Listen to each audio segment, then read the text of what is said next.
My name is Haiqing. I'm a Chief Investigator at the ADM+S Center. It's my pleasure to chair this session. Well, after having heard all the talks throughout the day about misinformation, fair election, technological innovation, etc. So what else do we need to know? There's a lot. Okay, what can we do? Of course, there's a lot. So this panel will be talking about, in relation to the key theme is about editing, auditing, and observing. So we have three panelists. Michelle Blom is from University of Melbourne. She'll be talking about post-election auditing. So I'll get you to talk the last, because you're talking about post-election auditing. So I'm going to get Angus to start. Professor Daniel Angus is our chief investigator at the ADM+S Center at the QUT node. And he's done lots of research on data sets, and particularly in terms of infrastructure perspective. So I'll get him to talk more about his research, particularly his work in relation to Australian Ad Observatory and Australian Internet Observatory. And there's lots of infrastructural perspective on, information, disinformation, truthability, and observability, etc. And then our third panelist is, it's Ariel. She's the one who has the industry experience, the real life experience, and the cases to share with us. So I'm very excited to hear your sharing with us. She's with The Guardian. Actually, in my talk, I mentioned The Guardian. So let's see how you do fact checking. All right, let's start with Dan. Thank you. Thank you, Haiqing. So yeah, I'm just going to give a bit of a position and a bit of an update in terms of some of the activities that we've been involved in, particularly in the DMRC and indeed across the ADM+S Centre now for several years. So we're no stranger to modelling and mapping political communication of various forms in the DMRC. So many of my colleagues, people who will be well known to many of you here, such as Professor Axel Bruns, Jean Burgess, others, Tim, who was talking earlier, and many more, have been very interested and deeply interested in tracking how politicians, publics use social media to engage in political communication of various forms. Now, a lot of this work obviously happened on the platform formerly known as Twitter, where that was one of the most studied platforms for many years in terms of political communication. Obviously, since being bought out by Elon Musk and changing, it is no longer Twitter, it is very much X. It is a very different kind of platform to what it once was. But there's an interesting story, I think, in the background of studying platforms like X and indeed the many others that exist that we use that I think is illuminating for some of the conversation we've had today around monitoring and making sense of elections and politics writ large. So I think it's fair to say we're in a moment right now where there is a massive fragmentation and change happening within the online social media and platform landscape, particularly at that moment where Twitter essentially ceased to be. That was really the end of an era as we saw it in terms of how we as communication scholars had studied platforms for some time. It was pretty much a given when an election rolled around. You just needed to be gathering Twitter data via the API that existed at the time. Maybe you could also get a bit of Facebook data, maybe you got a bit of Instagram data, and you'd probably get the majority of political data, particularly that was being authored by political candidates and the publics that mass around them, to get a pretty good read on how an election was playing out online. The last Queensland election proved a point, I think, that a fear of many of ours, in that we're in a very different landscape these days, where we've seen the emergence of other platforms as well. So TikTok and other social media have been on the rise, but we're no longer in a point where we can get the level of access to data that we once did with a lot of those prior platforms. And that's for a number of reasons. And so much of the reliance on APIs, and if I'm saying that, sorry, the application programming interface. So just to brief side note and adventure. When it came to platforms, there are many ways in which one can gather data from these platforms. And what an API does is allows very easy access to go and ask a query of a platform and request data back from it. Those are a really useful tool to do it. It's not the only way in which you can gather data from platforms, but there's been a slow removal of that access over many years. So Facebook deprecated its API, Instagram never really had one, and the one that they had was deprecated early.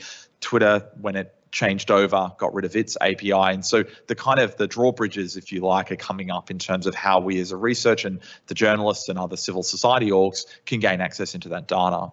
But at the same moment, what happens when you have a mass disruption in a platform like Twitter, audiences go elsewhere. And so we're seeing, particularly in the last few weeks, post this US election, the emergence of Blue Sky as a real competitor to what Twitter once was. And indeed, with the movement of The Guardian to there, of many other, the European Journalists Federation, saying that they're no longer going to support their journalists being on X, these are all the right kind of signals to suggest and nudge an audience across to an alternative platform.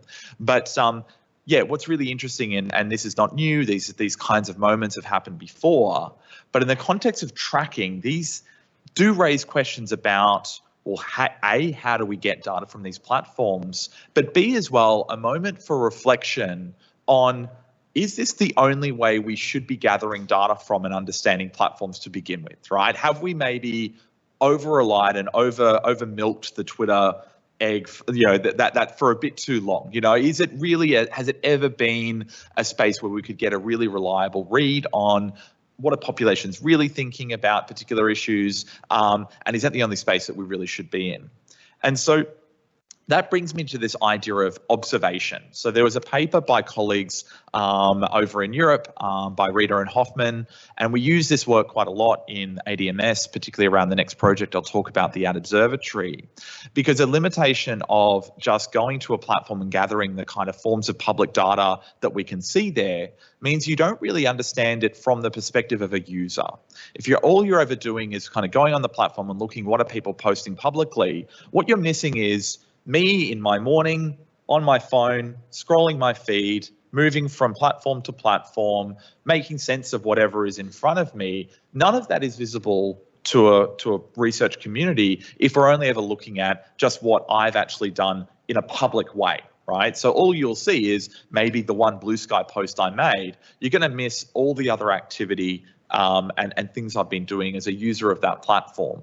And so as Reeder and Hoffman proposed, that we've kind of missed a trick when it comes to really making sense of how individual users are really using these platforms and the kind of information that they are subject to, and the kinds of ways and the cultures of use of the platforms by those users, and particularly that cross-platform nature of how they're not necessarily just using one platform, they're using lots of them, and they're using lots of them in very, very different ways. You use your Instagram for, say, one group of friends, you use your Blue Sky for another, you use your Facebook for another, and so we split our identities often between these platforms as well. And so this idea of observation is a really powerful way to rethink then how could we and should we study social media, and particularly in the context of elections and political advertising. This is a very powerful alternative way to really understand that. So in then turning just quickly to mention a few things about political ads and political advertising. So for many years, I've been very interested in examining political ads. One of the good things about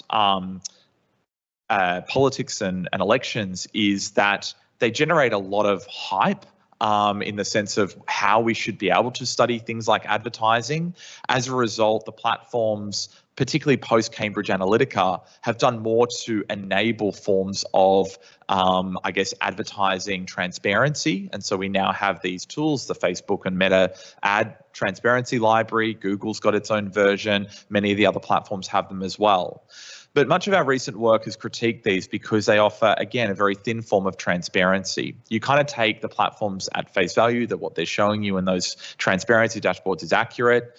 the kind of data that they do provide to you is limited, particularly depending on the jurisdiction that you come to this from. So in Australia, we don't have any real legislation that forces this kind of transparency. Whatever we get is just kind of by virtue of the good graces of the platform saying, okay, look, if we provide this, maybe you're not going to regulate us any further. And we saw, particularly with the failure of the Mis and Disinformation Bill recently in the Australian Parliament, that there would have been perhaps some access to some data legislated finally through that. But as that bill is dead in the water, we're left waiting again for the next attempt at some form of legislated transparency. And so we really don't get a huge amount of data. So when you go into Facebook's ad library, you can search for a political party. You can see the ads that are currently active. You might be lucky to get a few years worth of ads in the past. You may get a little bit of target information, very generalized target information. But what you miss from this is you miss a sense of how is that ad actually experienced by a user. So if I'm who I am, I'm Dan, just walking through Brisbane one morning, I open up one of my feeds, I'm subjected to a few ads. Those individual ads in a sequence is far more interesting and far more compelling a thing to understand how ads come to us in a sequence than the idea of me just as a de-identified, male subject between a certain age bracket as a blip in a transparency library. And so to really contend with and understand political advertising and all forms of advertising, really, we need to think about them as flows of advertising, as sequences of advertising that wash past us, that really do influence and work towards our worldview and our conceptualizations of our affinity towards product services, wanting to vote for a particular party, what we know.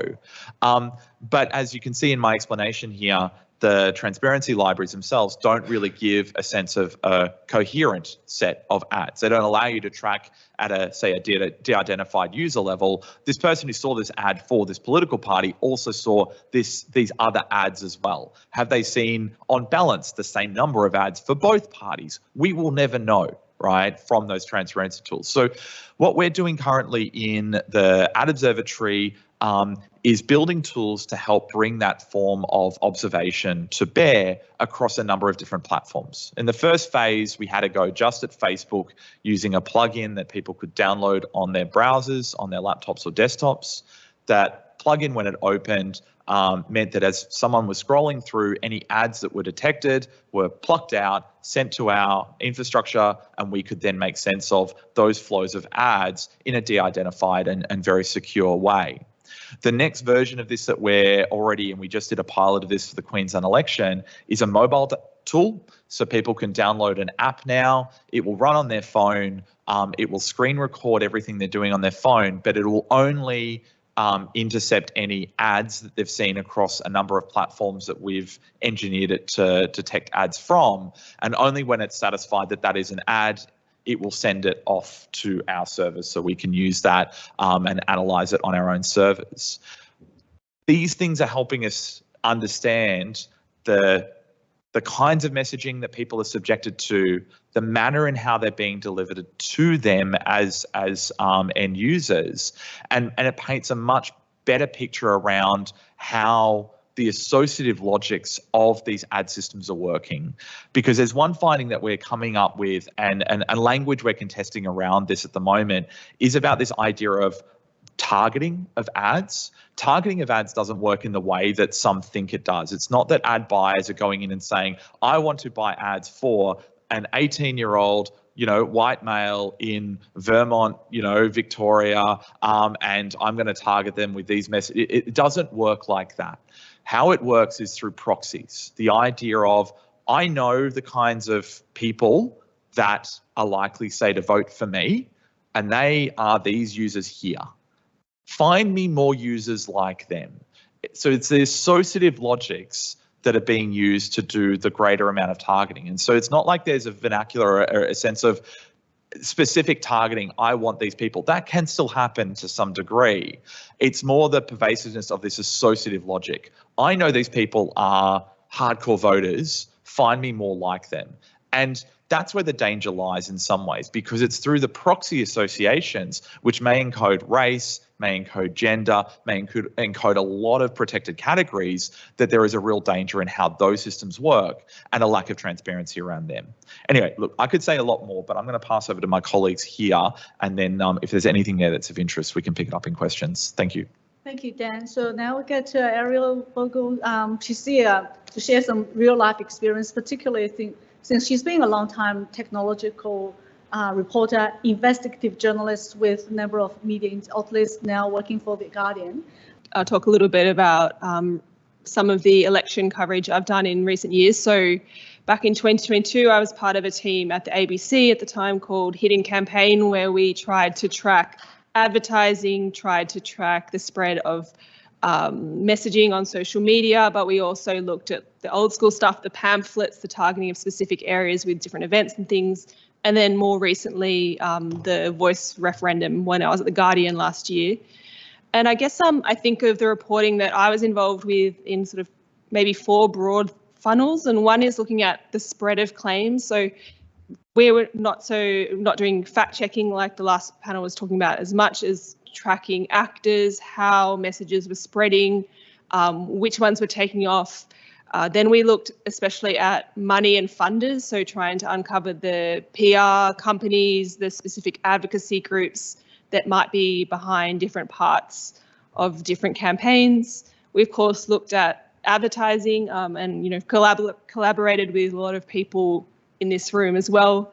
And I should say too, both the ABC project and the Guardian project was really importantly involved people sending stuff in. So we always had an open call for people, our audiences, our readers, to send in photos of pamphlets they were getting under their front door, ads they were seeing on digital games they were playing, the whole gamut. And that was just so incredibly useful, which really leads me to the 4th funnel, which is the old school on the ground reporting, going out to different electorates, going to the events at the bowling club, seeing what narratives were spreading and where they were coming from, how they were being received, and again, which actors were involved. And we've run up against many of the same challenges that have been discussed today and that Dan also mentioned, which is the kind of collapse of access to monitoring tools. So CrowdTangle especially. I used to have access to the Twitter API and I no longer do. And then just the general jankiness of what is left. So you've got your Google ad repository. One challenge which I've mentioned to Google multiple times is that you can only look at ads per advertiser. So if you know who's advertising, yes, you can go find it. But you can't keyword search typically using their own tool. There are some ways around it, but it's tough. So that was really challenging with something like The Voice, where there was suddenly a proliferation of actors that were off the beaten path, new actors, third parties, advocacy groups, just people buying ads who were concerned about the issue. There were so many actors in that referendum that were really tough to find through those monitoring tools, and Facebook's ad repository, though you can keyword search, has its own challenges as well.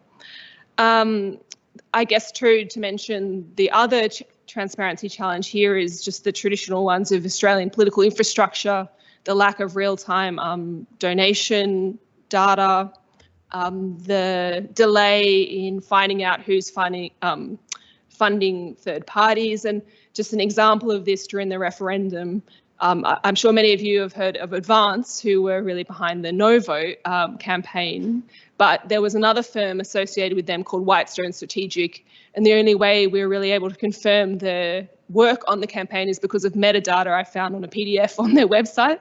So that was the beginning thread of being able to confirm their involvement and the specificity of their involvement. So that's the kind of hoops we're having to jump through to extract transparency about political issues in Australia. So perhaps I'll leave it there, but I'm sure happy to answer any questions, and I'm sure there'll be much more to say. Hi, thank you, Ariel. Michelle is the one among the panel who has the most technical expertise. So carry on with the post-election audit, right? That's what you've been doing? Yes, thank you. So the work that I and my colleagues do is really focused on what happens after an election has taken place. So people have cast their ballots and an outcome has been determined. And the context that we're really interested in is where people have cast their ballot on paper, but then that piece of paper has, the contents of it have then been digitised by some process, for example, an optical scanner or some other method. And then we have software that's going to take all those digitised preferences and compute the outcome. And as we've already discussed today, this is really common in the US because their elections are quite complicated, their ballots are quite complicated. But we also use that sort of process here in Australia for a lot of our multi-winner, multi-seat elections. So the question really is given that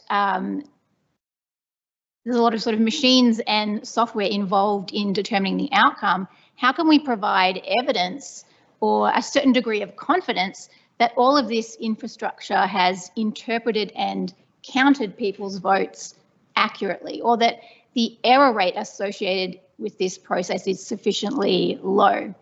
And this is where a post-election audit comes in. So I think that perhaps many people in the audience might not have delved into this topic before and might not be that familiar with post-election audits. Ultimately, they come in different flavours. Informally speaking, the basic idea is that we're going to collect a random sample of paper ballots. Then we're going to look at what's on those ballots and compare them with how they've been interpreted by the machines. And if there are discrepancies or errors, what do those errors mean for the actual outcome? And the work that I do and that my team does, it's focused on a specific kind of post-election audit, and that's called a risk limiting audit. And these are quite special, not just because we work on them, but they involve statistical methods that will provide certain guarantees at the end of the process. So as the name suggests, they limit risk. So once we complete these audits, we have a maximum probability that if we decided to certify the outcome, that we would actually be certifying an outcome that's wrong. So if we were to do a full manual hand count, the result from that would be different to what was computed by the tabulators. So our team has developed the only risk limiting audit methods that are available for preferential or ranked choice voting. This type of election is really commonplace here, and it's becoming more common in places like the US where first past the post is more prevalent, but there's a really strong push by a lot of people to transition away from that towards ranked choice voting. The application for our work at the moment is very much in the United States, and that's because there's a requirement in most states that they actually conduct a post-election audit, and a smaller number of states require a risk limiting audit. And we've run a number of pilots of our risk limiting audit methods since 2019. So we did a pilot in San Francisco in 2019. We did pilots for a few presidential primaries in 2020 that involved some ranked choice voting. And the first non-pilot application was in Colorado last year. And we're currently involved in a fairly large project with the state of Colorado through a not-for-profit called Democracy Developers to add our methods to the software that they use for their post-election audits so that they can do RLAs for ranked choice elections. Thank you. You three have shared, very briefly. I know you can all talk for a long time about what you have done. I just wonder, you all talk about infrastructure. You talk about the impact on voters, and talk about the verification process. Let's talk about infrastructure. The electoral infrastructure. Even the post-election audit, that's part of the electoral infrastructure. What can be done? I know, Dan, you have pointed out the problems, the challenges that we have faced nowadays. But if money is not a problem, what can be done? I will take the first stab at this because I prepared for this question. What can be done? You can fund glorious things like this, which we did get funding for recently. Yeah, no, quite seriously, Haiqing, it's a good question. That the infrastructure is one of the most important parts of this, and just reflecting on what both Ariel and Michelle are talking about. Infrastructure also, I think, helps build trust, right? When you have good, robust infrastructures around, particularly elections, all these things really do help engender trust in a process where you've got, the capacity to audit, the capacity to kind of make sense of and show, no, actually, we've done the counting and everything is legit. You might disagree with the result of this, but look, on balance, what we're seeing is that, yes, there was genuinely a groundswell of support for candidate A or what have you. But yeah, dollars aside, the key here, and particularly with things like the AIO, is that there's this dance that we're always doing with digital platforms, particularly in the work that we do, around their willingness to give us data or give us access into data. But what we see is always a necessary imperative to get it, regardless of whether they want us to get at it or not. And for many years, there's been this, and particularly with looking at American colleagues here, whether it's right and legal to scrape data versus not, this idea of, yes, we might feel we have a moral imperative to go and to just grab the data, regardless of whether the platform believes, or we believe it is legal or not, that this is important for us to have. Those things are being tested constantly, right, of where the boundaries are. Obviously, with moves in the EU towards GDPR and DSA, that changes things again in terms of what platforms feel compelled to provide now in terms of data access. But like Ariel pointed out, the removal of CrowdTangle is a real blow, I think, to open and transparent research, and the replacement of it with this kind of clean room environment, which we have access to, the meta content library. That's a very limited replacement to what was, I think, a fairly good tool for social listening and to do kind of the necessary work that we do every day of the week. So yeah, it's something that I just say that the hallmarks of it is it's constantly changing. If you're investing in this, you're not investing in it in a once-off capacity. You're investing in it in a long-term capacity, because as things change, they break. You need to constantly update and alter the infrastructure to maintain access to the data, to link that data with various data sets. In the context of an election, every time one comes around, we're updating our lists to add all the new candidates, to find what platforms are they on. Are they on TikTok? Are they on this platform? So this involves constant work. So unfortunately, this is one of those infrastructures. You don't just build this once and then, make sure you pay the power and it'll just keep going. It needs constant investment to keep going. But we're getting good at this now. We're getting better at linking with different people, so we're not constantly reinventing the wheel every time, but still it is something that does require that continued investment. I don't know if Michelle or Ariel, you have views on this?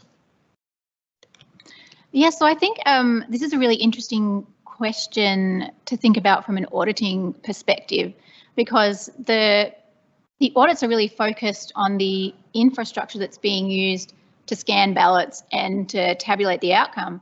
But there's also infrastructure that's involved in running the audit. So there's software for a risk limiting audit. There's software that's implementing all of the statistical methods that are taking differences between the paper ballot and the electronic record, and then trying to analyse what does that difference mean in terms of the current risk and in terms of the outcome. And the whole purpose of these audits are to increase trust in this other infrastructure that I was talking about. But there's also the issue of trust in the audit infrastructure and the tools that are being used in the audit. So why should anyone trust these audit processes? And so it's really important that they're incredibly transparent, that the software that's being used in these audits is open source and available to people. And ideally, people at home with sufficient skills could actually run these audits for themselves if they know the details of the ballots that are being collected. They could even have their own implementation of the auditing techniques.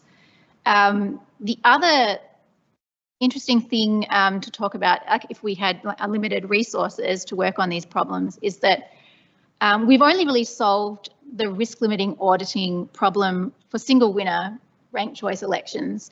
Multi-winner elections are a lot more complicated, and the technical term for that type of election, single transferable vote, that's what we use here for our multi-winner contests.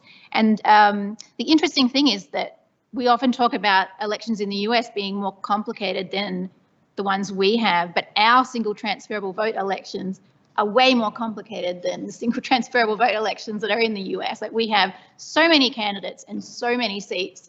It's the research on risk limiting audits for single transferable vote is just not at a level of maturity yet that we could even think about applying them to Australian elections. And so that's currently what we're looking at, is trying to advance that further. I'm not sure what to add to this infrastructure question that I haven't said. I guess at the moment, in the post CrowdTangle world, it's like a cobbled together, access to certain free tools. There are media monitoring services that you can pay for, but they are imperfect and don't deliver. They're not as interactive as CrowdTangle was. And I guess, CrowdTangle, as imperfect as it was as a tool, I thought, because it wasn't, if you were employed as a journalist, most people could get an account. Facebook didn't limit it too much. So it had a sort of democratizing effect on social media research and reporting, I thought, which was very beneficial. It wasn't just for people, just for academics or just for, certain hand-picked media outlets. So it is a shame, but yeah, now it's like an awful vortex of cobbled together tools, endless Excel and Google spreadsheets, lists and lists and lists of Facebook group, TikTok's accounts. Then you've got your other platforms, Discord and the rest. And I guess I just mentioned, I don't have a solution for this. And but I do think is an ongoing challenge is the role of messaging, all the different messaging platforms. Telegram potentially a bit more accessible than the others, but that's a world that necessarily and properly is private, but does have a really significant effect on elections and the way the information spreads. So to try and get at that too is definitely a reporting challenge. Can I? Sorry, Haiqing. I'm kind of going rogue on your chairing here. Just something you mentioned there, Ariel, and news media, and there's a real bugbear we have in the work that we do in still just how difficult it is to gather news content writ large. So, a lot of today we've talked about social media, and I really reject this kind of dichotomy between often traditional news media and social media, because it's happened a lot, particularly this end of the year with the social media age bans and things like that, that social media is the bad place. It's where all the bad stuff happens. News media, that's the good place. It's all fact. It's all good. It's like, no, it is not, right? Like this, and the two things there are both good and bad things happening in both of those spaces. There is better quality and better trusted news in the traditional news ecosystem, and there is amazing, beautiful stuff that happens in the social media landscape as well. And of course, as you dig down, you get further into the gross underbelly of both. But one truism across both is both are as difficult as each other to observe and to collect data from in many ways. Axel's team has got a laureate fellowship at the moment on polarization and partisanship. They've spent almost a year just trying to develop the infrastructure to gather all the standard news content in Australia. Like a country the size of Australia, that you're spending that long just to try and build a database of the various news that's out there in an environment where it is all digitized in some form, it is all out there in some form, but it is so difficult with all the various, there's only a few vendors that do this, they'll only give you these platforms, and so you're trying to position them together, and the excessive fees they charge for access to this news data, that's an unsolved challenge as well, right? So sometimes I think we forget that we haven't even solved this for traditional news media, let alone for this massively fragmented, weird social media landscape as well. Thank you for that intervention, timely. I'm going to ask another question. In the meanwhile, please feel free to raise your hands if you have any questions. Okay, I'll give this room to you, the opportunity you ask a question, Casey.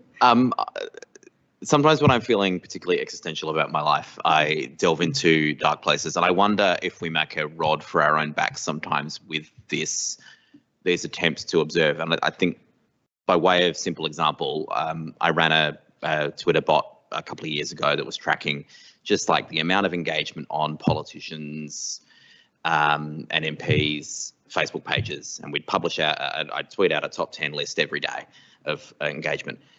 A few times it went down, piece of code broke, and I had to go and fix it. In at least half the times it broke, the reason I found out it broke was because a staffer for a politician told me and wanted to know when it would be fixed so they could find out where they were in the rankings. And I went, it's a game now that I've accidentally created, and they're now trying to game this system to try and be seen to be having the best engagement of the people in Parliament. And I wonder, I mean, that's a simple example, but I do wonder sometimes if in our attempts to observe what's going on in this political communication, we ourselves change the game. We become a tool for political actors to manipulate, because if they can get the traction here, they'll know we'll write about it, and that will actually serve the. And I wonder how we should be thinking about that. I don't have a good answer for that, but I do wrestle with that sometimes. Can I first start with this? Is that all right? You just described polling, Casey. Like, I mean, you did in a way that, I mean, Sam Vilkins, who's in our team, does a lot of work on this right now. And you're absolutely right. Actually, exactly what you're talking about is polling. And I know the example you gave as well. Like any performance indicator, once you create it, you just watch everyone just chase after it. Universities are great places for one of these, right? That give us an H index, give us a citation count, give us something to chase, and we'll go and do that. So you're absolutely right. There's always these feedback loops at play in terms of when we create a metric, we will chase the metric down the rabbit hole. So yes, I think it's one thing that in the work that we did on the voice referendum, that was a big sticking point, is the amount that the news media relied on polls, and the amount that polls perhaps had some role to play in the eventual result by lending a social license to certain activities, but certainly the over-reliance on polls through that, and that the sheer volume of news content that was related to whatever the poll was saying in that moment was quite significant in that as a contest. So I think the news might need to sometimes just reflect on its use of polls and polling numbers sometimes. I don't want to channel Sam's work, but Sam's written some really nice biting commentary on just the over-reliance on polls sometimes in the States as well. I mean, you know, the Nate Silvers and others and this, and also that way that polls, you often see then that if the result doesn't go the way, it's like, oh my God, the polls were wrong, right? And so there's always that useful narrative at play of like, if the polls are right, something, if they're wrong, oh my God, you know, see, look, they've miscalculated this. More material for punditry, I guess. Ariel, you are part of the same industry as you. Yes, well, yeah, if you make a list, people want to be top of it, for sure. It just made me think too, I don't pretend to have an answer to this too, but something that a lot of newsrooms are cognizant of, but perhaps don't have the right checklist yet or the right sort of thought process around is reacting to being manipulated ourselves, or how our coverage of a topic creates the topic, so to speak. Like a lot of people have said this, say, around the recent announcement from the coalition around nuclear power. That's now on the table, regularly being polled about, regularly being discussed as a possible direction for Australian energy policy. And some critics have suggested that's because the news media did a sort of both sides coverage of it from the start. I'm not saying that's right or wrong, but that is like one of the criticisms that's on the table. And it makes me think too, back during the pandemic especially, I can't tell you how often when I was looking at claims around the virus, when the vaccines came out, about the vaccines, where the piece of content that we were looking at spreading that made, say, a false claim about the effect of a vaccine was using a decontextualized real news media headline, or using a grab quote from a news article, or some variation of that. So you can't publish with, with front of mind being the question of how your content's going to be used, but it should be part, I think, of the sort of matrix of when stories get published. How could this be misused? Are we putting enough barriers in place so that our work can't be so easily decontextualized and manipulated for one side to pursue its message? So that's some other sort of media obligation questions to put on the table. All right. Actually, can I just follow on that first? Talking about the media obligation, because being a journalist, I'm glad Casey shared some kind of insider story that we would never have read if you didn't tell us now. So, as a journalist, as an industry practitioner, you have seen quite a lot beyond what you have published, you have told us.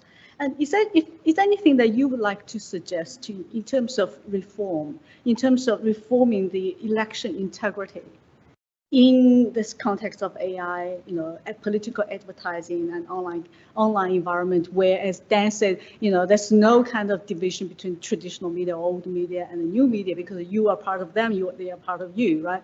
So is there anything that you think that can be a major reform that should be carried out in the context of platform responsibility or algorithmic responsibility? And then as a media organization, what you think we can do together to improve the election integrity? Gosh, such a big question. I feel like I need to do a PhD on that alone.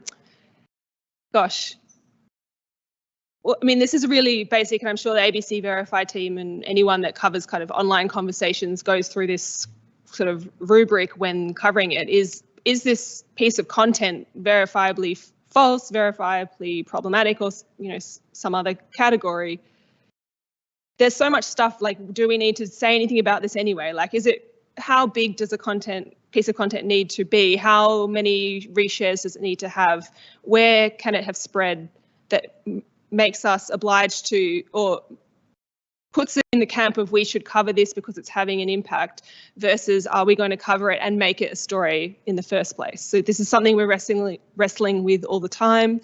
Some of the things I often think about are, is this piece of content, this claim, this issue, moving out of the community in which it was originally being created and shared and moving into other spaces and having, a sort of flow-on effect? Is it creating, verifiable impact on certain communities? Is it, has it provoked violence? Has it provoked hate speech? These are the kinds of questions that we ask, but you're always in this tussle about whether covering something will make it something that it was never going to be if you just let it alone in whatever corner you found it in. So that's certainly a question that's really important around election time, when there are just a huge amount of claims flowing out there, whether it be about policies, whether it be about specific politicians, whether it be about the function of the AEC, which was certainly a big focus in the 2022 election. There was a lot of sort of that stop the steal kind of rhetoric flowing into Australian communities, and we asked ourselves a lot of questions about when it was appropriate to cover those questions here. Would that further damage, the belief in the integrity of the Australian election process if we gave too much voice to those sort of concerns flowing through some online spaces? Yeah, I mean, there's so much more to say, but I'll perhaps leave it there for now. But I can conclude it's such a precarious job. Yes, I think so. All right, let's get to the next question from the audience. Thank you. Thanks, Mairead Doyle from the Victorian Electoral Commission. I do feel like I need to represent poor Tom as he's left us already. The interesting thing about Australia, and one of the good things about Australia, is our legislation is so fucking old across the board. We've got, how many electoral acts do we actually have? Well, we have one per state and territory and federal election law, and some states, including Victoria, have 2 electoral acts that tell us how to do things. and they were all written ages ago. We're limited by the language that's in there that is written before things like the internet were really imagined. Electoral material, how do you define that in the age of the internet? Is a tweet electoral material? How do you authorize that? How late do we have to stay up at night to be able to authorize that as a group of human beings? So there is almost a chilling effect within Australia at state, territory and local government elections because of our legislation, which is a bit old and a bit clunky. So that's good because it means that we're able to see things that are happening in other places and hopefully be a bit more ready. And I was really interested, Michelle, in what you were saying about the auditability of digital records and stuff like that. To allay people's fears, mostly in Australia, the electoral commissions could only dream of scanning every ballot paper. We wouldn't have the money. We talk about computer counts. We've just done 465 elections here in Victoria for the local government elections. We talk about computer count. That involves busloads, and I mean busloads, of people putting on their little tabards and sitting down and manually their data entry, doing their data entry operatives, and they literally type in the numbers that they see on the ballot papers into a computer, and the computer then counts them. That's what a computer count means in Victoria. And the other beautiful thing is that the law requires scrutineers to have access to all of that. So humans patrol the lines of computers in the secret location and look over the people's heads and go, is that a 7 or a 1 you're typing there? And that happens over and over and over again in every mechanics institute and village hall across Australia at some point. So we've got the beauty of our auditing and observing in Australia in the state and local and federal elections is an awful lot of it is done by humans looking at other humans holding pieces of paper in their hands. And that gives us a bit of time to watch and observe see what's going to come out of Michelle's research, to allow us to get a little bit ahead of the game and be able to think and innovate and strategize about how we can make things more and more safe here in Australia. So thanks for your work. Thank you for the comment. Actually, I just following on that, just have one small question for Michelle about the post-election audits, because you did that in the American context. I just wonder who are chosen to do the audit? Who are the auditors? So the election administrators that are actually running the election, they're the people that do the audit as well. So it's not just you computer scientists? No, no. All right, thank you. Amanda, thanks. Oh, thanks. So I'm Amanda Lawrence from the Australian Internet Observatory. And I was just wondering, in terms of the tools that we've had, like CrowdTangle, and now that there's the whole sort of social listening, brand watch and those kinds of systems that I think you mentioned, Ariel, is there aspects of those that, it would be really great to be able to have, and what would that look like? I'm thinking in New Zealand, they're actually using Brandwatch to do their social media collection for the National Library of New Zealand. So there's the market, the commercial operators and the big companies are obviously do have access to tools that they pay for. And should we be looking at some of what is on offer, if anybody's sort of had a look at all those tools? It's a good question. I think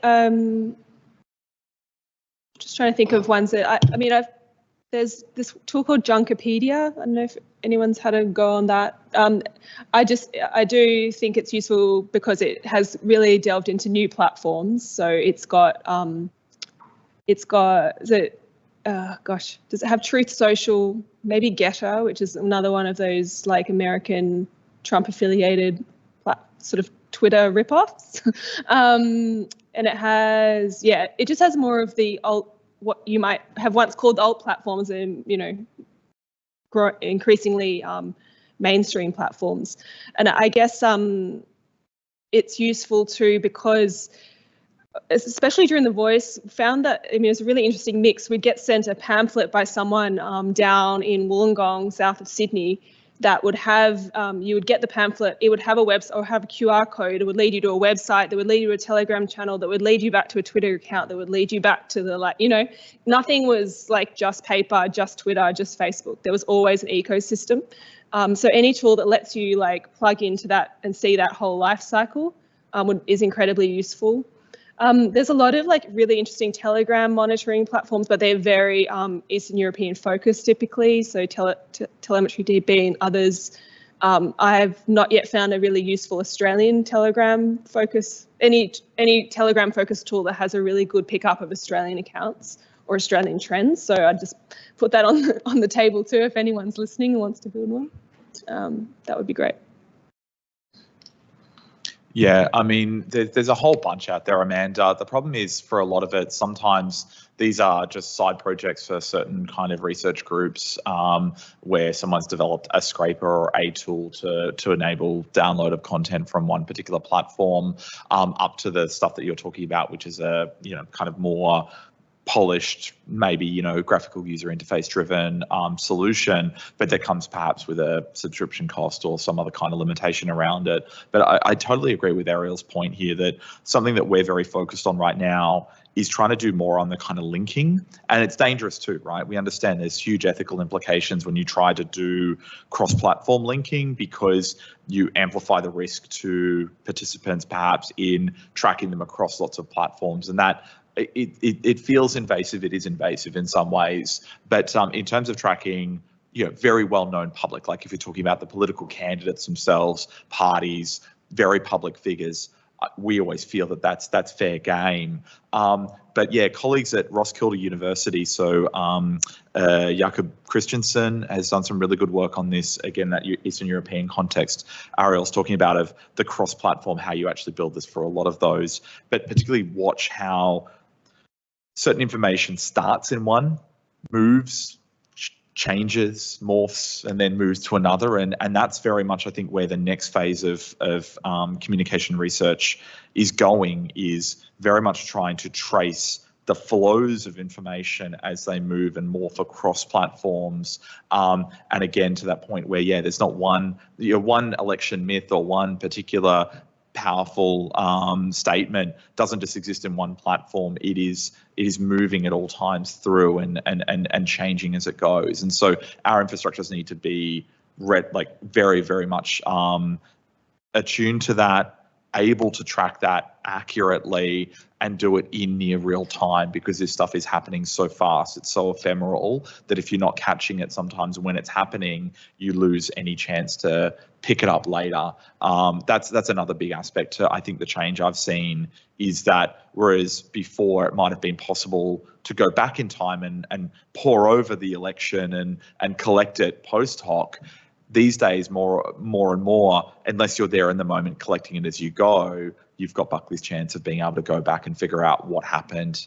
I'll just quickly add too, if I can, the added challenge of like video and audio content, and just keeping, and yet another thing to keep across is podcasts, you know, YouTube broadcasts, live streams on a variety of platforms, whether it be Kick, whether it be Twitch even, that may or may not be recorded, is just, yeah, another incredible challenge. And you know, it's been said many times, like a lot of people feel they're quite able to identify visual deepfakes or generative AI when they can see it, but the voice component is much more challenging. You don't have those sort of, it's harder to catch potentially. So, I mean, that kind of risk is one that we're thinking a lot about too. But again, tools that can bring that together, medium, like mentions across new visual and audio media too, is something to think about.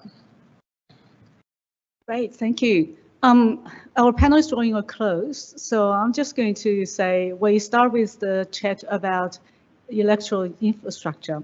I'd like to end with our electoral resilience. In the spirit of what Chris talked about, AI for good. So we talk about the challenges, but also opportunities and the tools that we could use. just in one sentence or two, very briefly, I'd like each panelist to say a few words. In terms of voter resilience, because eventually, whatever we do, we can raise the awareness, we can increase the digital literacy education, etc. But as voters ourselves, what do you think we should do?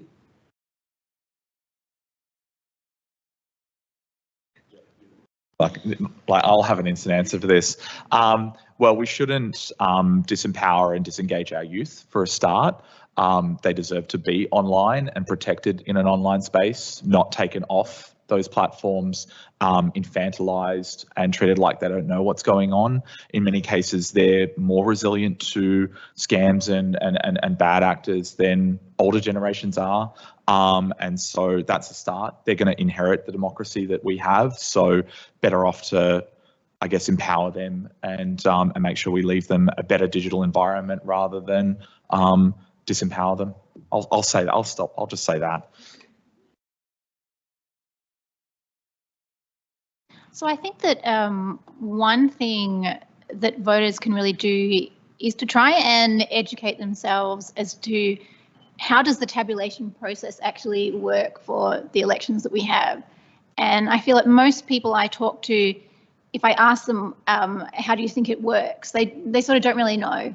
And I know that for some of our election systems, like for our upper houses, it is very complicated and it is implemented in different ways across Australia for different state and federal elections. But I think it would be really good if more people knew what was happening to their ballot, essentially. Well, I was thinking the other day, I was reading an article, I think in Science, but it was around how deep state conspiracy theories really emerge from a lack of transparency and, a lack of accountability of how power works. And so I think if we want voters to be empowered to understand power, we need to improve transparency at all levels. And for me, I did mention this at the start, but I remain fixated on this money component. I really think tracing the money, who's spending the money, is one of the most vital parts of election coverage. So any greater transparency we can bring to bear. There is a bill sort of with, there's a lot of opinions on this bill already, but there is a bill that will sort of bring the threshold down for donation reporting, real-time donation. It's really vital that we have those kinds of tools. So if people want to know, if voters want to know where the money's coming from, that they can see where the money's coming from. Thank you so much. Thank you, Ariel, Michelle, Dan, for your wonderful contribution. And thank you all for hanging here for the last session.